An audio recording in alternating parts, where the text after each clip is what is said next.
الآن كان الناس تضج في الشارع إذا رفعنا ريالين في الديزل،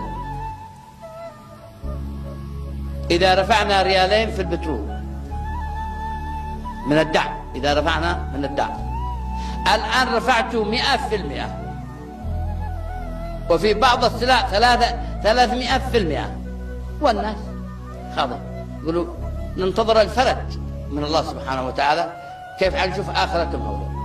أنتم تعيشوا في حالة انفعالية، في حالة قلق، في عدم اتزان، ما في توازن. الله سبحانه وتعالى خلق للإنسان سمع وبصر، وهديناها النجدين، هذا طريق الجنة وهذا طريق النار. أنت وين أنت منها؟ لا مسكت بالجنة وحتى النار بغضتك، مش راضية النار تستقبلك،